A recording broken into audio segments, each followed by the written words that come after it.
He was like, honestly, I'm just mad at you. I've been mad at you. I was like, why?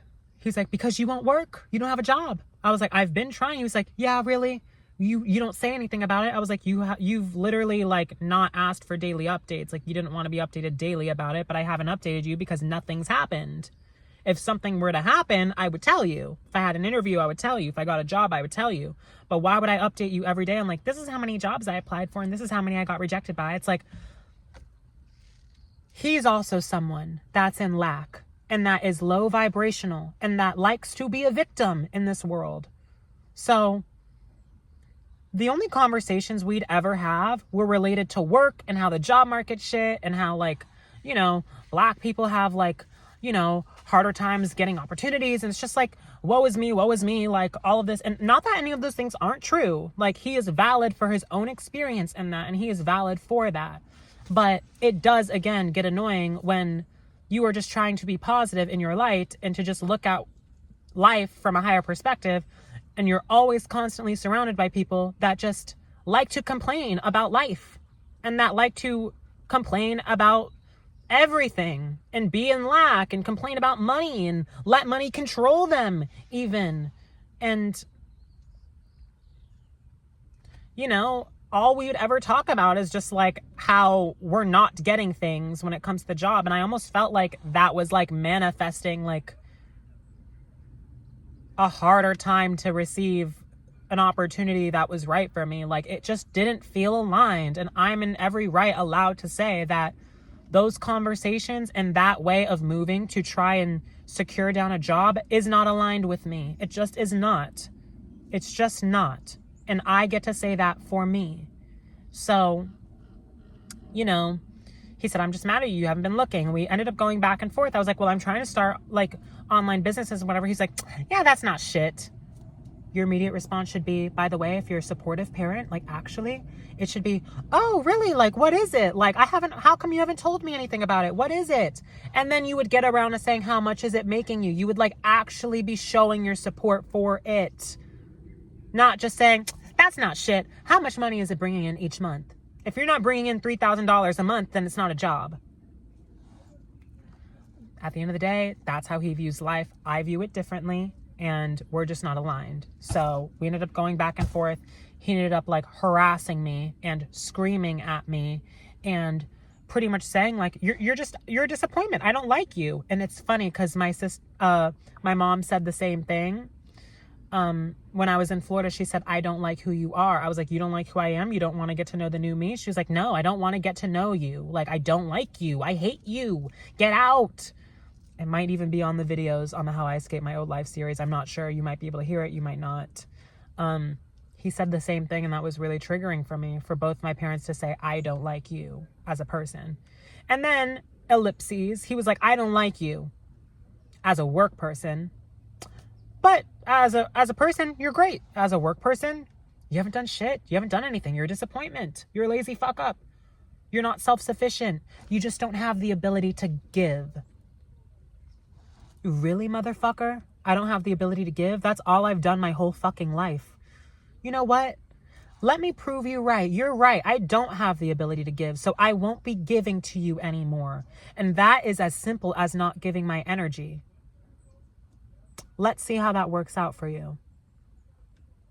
How dare you say I don't have the ability to give? You know all I've done was give. We've had conversations in the past where you were like, you are a nurturer, you are a giver. When it comes to me talking about my friendships and how friends were takers but not givers. But now you're sitting here when it benefits you in this argument to say I don't have the ability to give. Fuck you.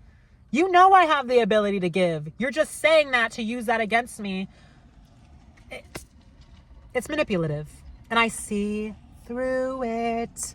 People keep thinking that they can manipulate me as if I haven't been down this road already. Like I've woken up. I've healed. It's your turn. So he ended up saying all those things to me, and I was crying at the staircase, and he was walking away from me, and I was like, Dad, just turn around. Look at me. He's like, I don't want to do this. He was like, what? And I was like, I don't want to do this. He was like, I don't either. So just get out by December 15th.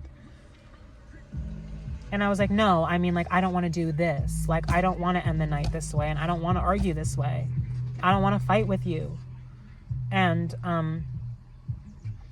as he was approaching the staircase to go up and go to bed, I reached out to give him a hug. We hugged. And he was like, you know, you're a disappointment. I expected more from you. I feel like you have more potential and you just haven't been putting in the work. Oh my God. I swear to God, if that gets copyrighted. But, and I was crying to him and I was like, why would you say that? Why would you say that to me? He's like, it's just how I feel. And I was like, you have the choice on how you feel and how you see me. You have the choice to say that or not say it. You don't give a fuck about hurting me and saying that. I don't care if that's how you feel. You don't say that to anybody, let alone your child. You don't call anyone a disappointment. And also, you have no fucking place to say someone's not self-sufficient within themselves. Only we get to speak for ourselves in that regard. So, you really can't tell me if I'm self-sufficient or not. It would feel pretty hurtful for anyone that you love to say that they're proud of you. You wouldn't want them to say that they're disappointed in you. That just hurts. It's not constructive. It's just rude. You don't say it. So he said all those things and he walked upstairs and I was like, okay, well, I just don't understand why you would say that. But like, I guess I'll get out by December 15th. Like, I love you. He was like, you too. Get the fuck out. December 15th. Get the fuck out. And closed his door. And then I ended up going downstairs like 10 minutes later to get water. We like crossed paths again because he happened to be coming out of his room. I was like, love you. He said, love you too. And then I closed my door. I went into my room. I got in bed. And I've never experienced this before, but my body was just like uncontrollably shaking. I was like having tremors. Like I've never experienced that before. Like I will be so honest. My body's never done that. Like it was uncontrollably shaking, like so much that like I didn't know what to do to stop it. So I was just crying myself to sleep, holding myself, saying, God, please make this stop. Please make this stop. Like, please. Trying to breathe and calm myself down. I've never experienced something like that. So when that happened, I knew it's time to go. I have never experienced something like this, and it's time to go. I'm scared. I don't know what I'm going to do, but I know one thing. It's to get the fuck out of here. I hate how I'm feeling. I hate how I'm being spoken to. I hate what I'm not receiving here. It's a reminder every day of what I could be receiving. I hate the environment. I just hate this. I'm done. I want to move on from it. He said, get the fuck out December 15th. And December 15th comes around. You know, it's funny. He comes into my room as he's leaving to go to a dinner party and he's like, I don't want you to go. I don't know what you're going to do. Like, I don't think you should be sleeping in your car. Like, it's just not safe and whatever. And it's like, I love you. I love you. And he was hugging me while I was sitting at my chair, but it almost felt just like forced. I honestly liked that he squeezed me when he hugged me because I felt for a second like maybe his hug is real. Maybe he really does care. But it felt so like, I love you. Don't go. Like something was off just because I feel like there's so many opportunities for you to show your love to me in so many different ways. You could have stayed home and sat there and talked to me for hours and like really give me the space. But I was scared in that moment. I didn't know what my finances were going to be like. I didn't know what I was going to do. And I was honestly terrified to do this. Like, this is the riskiest, most different. And it's funny, that morning on December 15th, I communicated to him because I wanted to have open communication. I'm like, I know it's December 15th. I know you said that you don't want me to go anymore, but I'm still going. I'm not quite sure yet, but I think I'm going to just go and do my own thing. It's probably best for me. And he was like, well, where are you going to go? And I was like, I don't know. He's like, where? Not in your car. And I was like, yeah, maybe.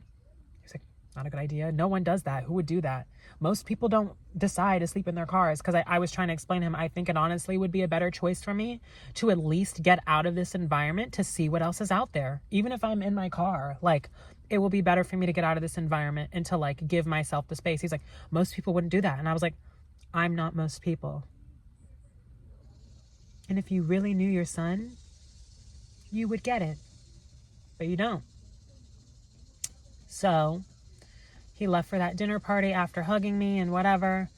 And I'll vividly remember, and it's recent too, but I had no clue what I was going to do. Like, I was so on the fence, smoking outside, and I was like, my ego's like terrified to do this. It's like, it's not a good idea. I don't have a job. I don't have an income. I don't know how the fuck I'm going to get through this. And it is dangerous on paper, and it's not safe. And it just sounds like I'm going to have to walk away from all the things that I have at home. All the things. I'm going to have to walk away from everything just to choose myself and my energy. Like, I'm like, am I making quite sense? Or do I want to stick it out, stay in this environment, and like figure out a plan and like have a job and, you know, like save up and move out? I'm like, I just can't wait. I can't do that. I can't do it. I can't do it. It's not right. And after smoking and calming my nerves down, I was like, okay. And I put down the joint and I walk inside, and I literally was not like fully processing what was going on in my mind. I was kind of in a state of panic, and like overdrive. I like walked inside and I walked straight upstairs, and I wasn't even thinking. Like, my body was just moving for me. I didn't have control over it. I didn't even know what I was doing or how I ended up packing. I don't even fully remember how I did it, but I just started grabbing things and organizing things and like getting things in place. Like, okay, I need that. I don't need that. It took a few hours to get all my things. And I really wanted to leave before he'd come home, like I did want to do in Florida, but I ended up getting sick and the plan fell through and I lost like $400 on a flight. But, you know, he came home right as I was like packing the last bag and bringing it downstairs. I heard the keys dangling on the outside of the door. And so I just stayed up in my room and I didn't know what to do. I ended up leaving a few things there, actually, like my Crocs, the things that I always wear, that I could be wearing in the shower at the gym, but I don't have them. And I ended up just grabbing my guitar. It was the last thing on my bed. I grabbed my backpack and I grabbed like a water bottle. He knocked on my door and came in. He was like, he looked around the room and he's like, oh, you're still going? And I was like, yeah, I'm going. He's like, I thought we talked about this. And I was like, we did. I wasn't sure if I was leaving. Like, I just need to leave. That's what's best for me. Like, I just have to leave. He was like, why? And I was like, you know why. I just have to leave. It's best for me. And he was like, okay, well, whatever you think is best. I don't understand why you're doing this. And he ended up walking to his room and closing the door. I walked downstairs. I left. I put the last of the things in my car. I walked back inside, walked to the top of the stairs, and I was saying, Dad, Dad, Dad. Like, waiting for him to come out of his room or waiting to at least hear him on the other side of the door. And I didn't hear anything. He wasn't saying anything. And I ended up walking downstairs because prior to this, he said, if you're moving, like, make sure you leave your keys the same day. He was like, if you're going to end up leaving, leave your keys on the table and the clicker. I just want to have peace of mind knowing when someone comes inside, like, I can be prepared to, you know, fight. And I was like, okay. And so I walked downstairs after he wasn't saying anything. I left my keys on the table and I was waiting there for a second, for probably a minute or two. And then something in my gut was just saying, just go. Go before it's too late. Go before either something happens or go before he finds a way to get you to stay. And so I just left. I left without hugging him goodbye. I left without a proper goodbye. And that pains me. That pains me too. As much as it may pain him or not. And I ended up leaving. And he ended up texting me after like 10 minutes of me being gone. He was like, did you leave already? And I was like, yeah, I left. I'm sorry. I couldn't say goodbye. I was just scared and I need my space to myself. And he just said, okay. And I'll pull up the text now. But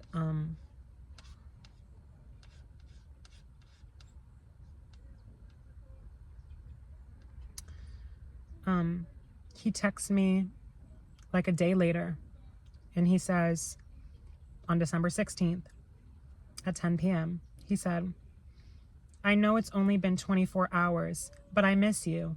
It pains me to think you're out there in the cold. Just know, not only do I wish you'd come home, you can come home anytime you want a break from car life or need some extended rest. I didn't respond to that.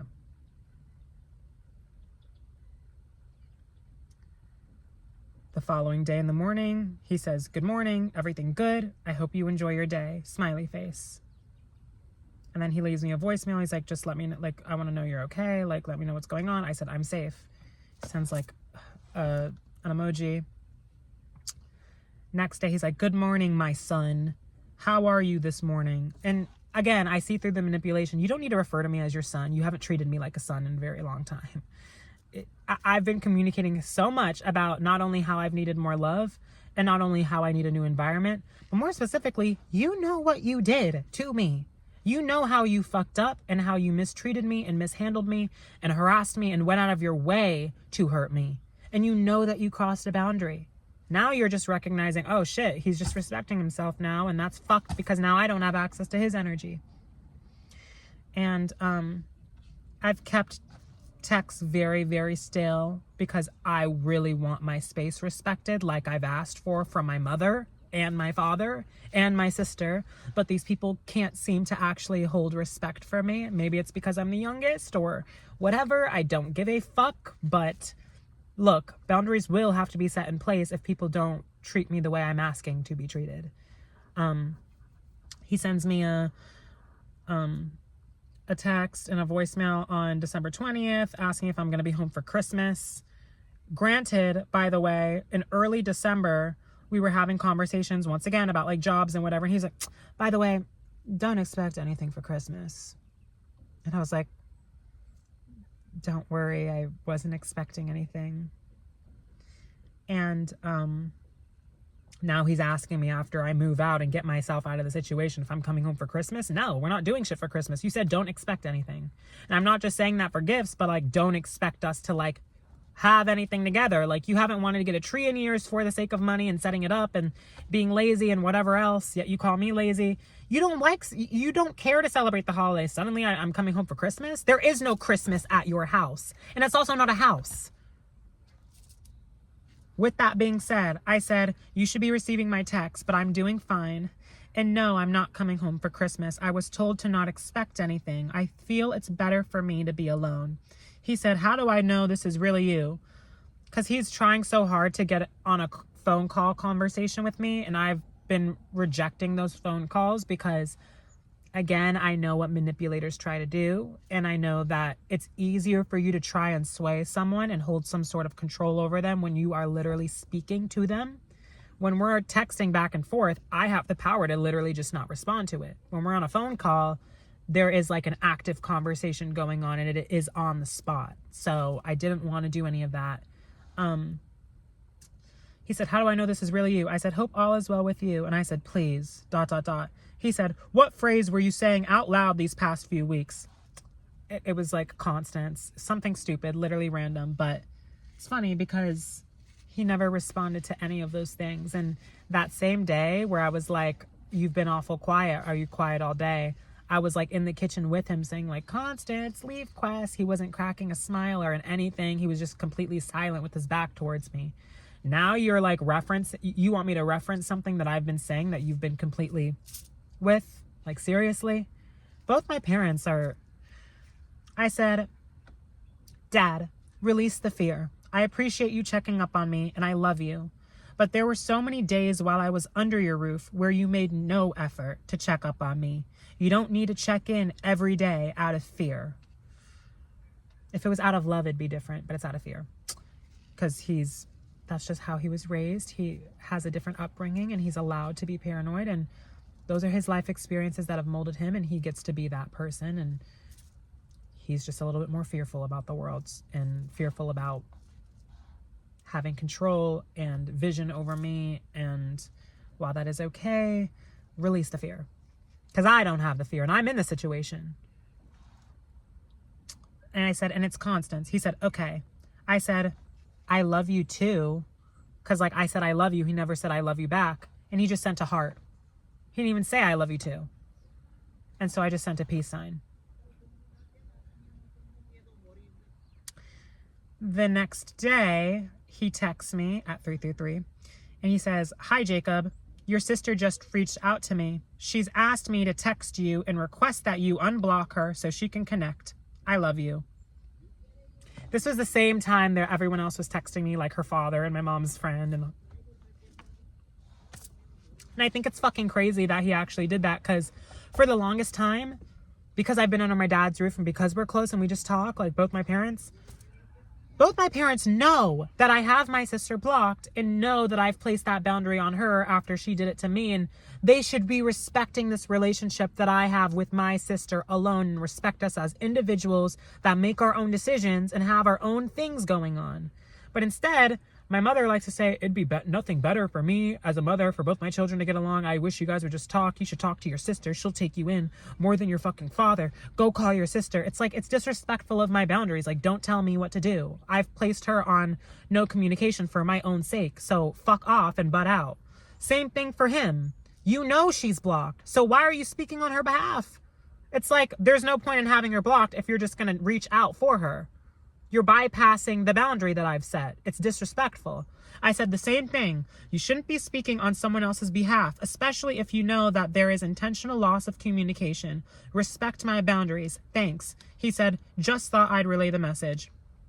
I said, no problem. I love you too. For future reference, I understand your intention is pure and you're just trying to help your daughter. My point is, when someone has boundaries, you respect them, whether you're involved in the situation or not. And I only communicate and interact with people who respect my boundaries. Have a happy holidays. And he ended up saying, like, the next day, hi, son, just want to know if you're coming home for Christmas. Like, I want to know if there's, like, things I need to get to cook you, like, a warm meal. I know it's probably more difficult to get a shower nowadays, and if you want like a nice bed to sleep on, like maybe you'll want to be here for the holidays, so just let me know. Like, trying to get me with all the things that I'm missing out on, like a warm meal and a bed and the shower, and like trying to make it seem all glamorous and whatnot, when like I very much know that, like, despite all those things being great, I left the shelter knowing that there was more outside of it. Same for my mom's place. My mom's place is nicer than my dad's place. If it was just about the shelter, I would have stayed in Florida and just continued to be mistreated. I wouldn't have came back to the house I know I didn't want to live in. So you don't have to try and like coerce me to come over for Christmas by trying to like shine the shiny toy in front of me. Like, oh, there's a shower though, and like a really nice bed, and if you want a warm meal. And so I said, I don't think you understand why the answer is no. The answer is no because, one, you were disrespectful and crossed several boundaries of mine and harassed me to my face, calling me a disappointment and not being self-efficient, which you shouldn't say to anybody. You also managed to let me know way in advance to not expect anything for Christmas. And while I understand your financial situation and don't see gifts as a big deal, I believe there's always a nicer way to go about saying things like that. I don't need you reaching out to me like you did nothing wrong or like nothing ever happened. I'd actually prefer to not hear from you at all if that's who you really are at heart. Congratulations. You've officially failed at loving your child correctly. Appreciate the offer, but no thanks. Maybe you can invite a child who can tolerate that mess, such as Sis. Merry Christmas to you.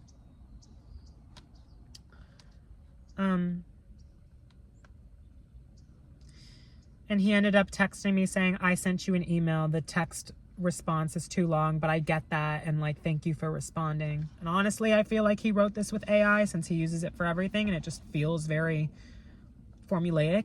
But I'm going to read this email to you, and then I'm going to read my response. And then I'm going to wrap up the point of this video and how I ended up here. So with this being said, it's December 24th. It's Christmas Eve. My dad responds to me, and this is what he shares over email. Dear Jake, thank you for sharing your feelings with me so openly. I can hear the hurt, disappointment, and frustration in your words, and I'm truly sorry for the pain I've caused you. My intention was never to make you feel disrespected, dismissed, or unloved, but I can see now that my actions and words came across that way, and for that, I deeply apologize. Looking back, I realize I could have communicated my concerns and expectations with more care, patience, and compassion. I should have approached our conversations with a focus on understanding rather than reaching out of my own stress, fears, and frustrations. I take responsibility for the times I spoke harshly or failed to meet you with the love and support you deserved in those moments. That said, I also want to share my perspective because I believe both of our experiences deserve space in this conversation. I've supported you in many ways, emotionally, financially, and practically throughout your life. That's your job. And especially during the challenging periods after you graduated. When you were working at Ulta, I didn't pressure you to pursue a better job, but instead supported your efforts to work on yourself. I told you several times how proud I was of you for that, becoming more extroverted and dealing with the friendship challenges. When you got signed to a modeling agency, I celebrated that achievement with you and encouraged you to pursue your goals. When you decided to move to Florida, I warned you about the challenges you might face if you didn't secure stable employment, but still supported your decision. When those challenges arose, I empathized with your struggles and welcomed you back home without judgment. Before you moved back, I made it clear that the only expectation I had for you was to become gainfully employed. I provided you with the resources, including links to remote jobs, suggestions for opening an Etsy store, and help with customizing your resume for applications. By that, he means literally using AI. I respected your preference for seeking employment in your own way, even though I worried about the limitations and opportunities your approach might bring. I even encouraged you to aim high with your salary expectations, though I also suggested finding interim work while pursuing your dreams. Despite my financial hardships, I did my best to keep things afloat for both of us.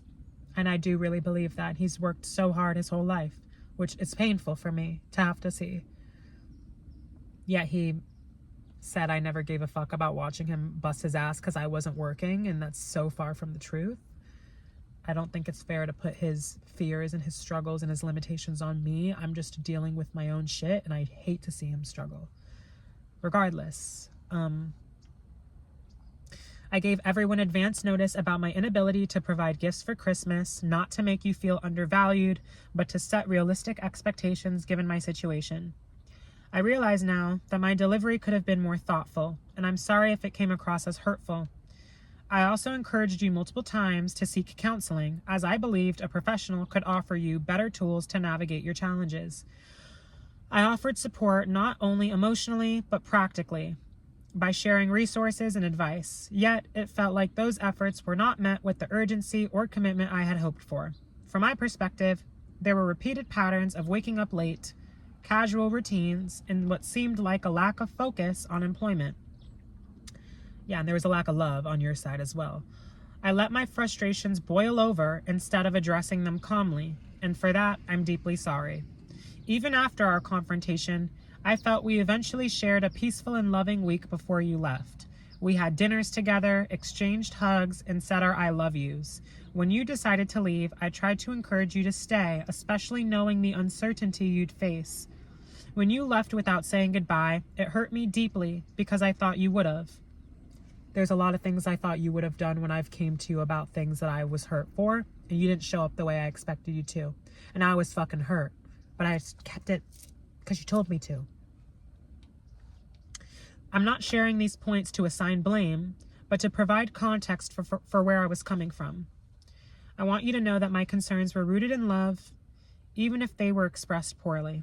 I love you deeply, and I believe in you. Please take the time and space you need to heal.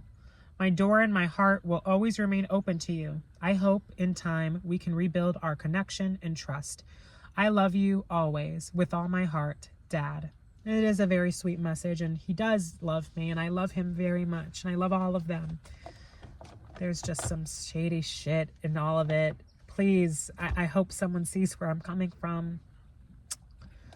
Let me just get this over with and respond, because boy, did I kind of go off. And not with the intention of hurting him, but to really set my intention in place. I don't want these people to think that I'm just like going to live in my car to like take some time away and heal. It's not about that. So what I said was,